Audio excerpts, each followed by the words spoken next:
সাপে আর ব্যাঙে ছিল খুব বন্ধুত্ব। ব্যাঙ বলছে সাপ, তোমারে দেখতে খুব ভালো, তেল কুচকুচে, তারপরে তুমি যখন ফনা ধরো তাও দেখতে বেশ সুন্দর, কিন্তু তোমার একটা দোষ, এটা না বলে পারলাম না, নেভার মাইন্ড। সাপ বলল আচ্ছা বলো, কি বলতে চাও?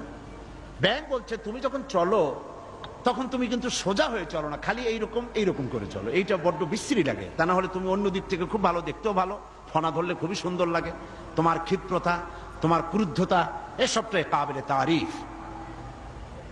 সাপ শুনে বলছে বেয়াদব, আমার সমালোচনা করার এত বড় দুঃসাহস কোথায় পেলি?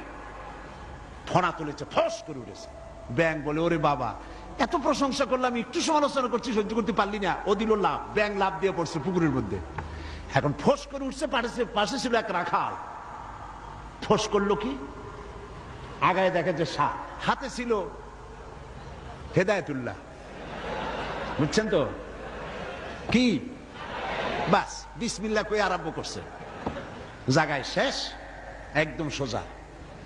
ব্যাঙ অনেক সময় পর ডুব দিয়ে ভাসে উঠছে, আস্তে আস্তে করে যায় দেখে বন্ধু তো একদম সোজা। কারণ কি, কাছে যেয়ে দেখে চিন্তা নাই, মুখ দিয়ে ফেনা টানা বাইরে হয়ে গেছে। কয় বন্ধু সেই সোজা হইলেন, তবে মুখ দিয়ে ফেনা বাইরে সোজা হইছেন, ফেনা থাকতে আর সোজা হইলেন না।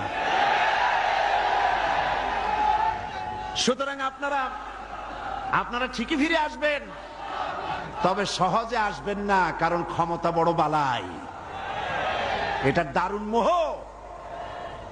আল্লাহর দিকে ফেরেন। আমরা মানুষকে দাওয়াত দেই কোরআনের দিকে। কোন দিকে? অবশ্যই কোন নেতার দিকে। জিন্দেগিতে বলি নাই অমুক নেতার পিছনে লাইন লাগান, বলেছি? সব সময় বলি আল্লাহর দিকে আসেন, আল্লাহর কোরআনের দিকে আসুন।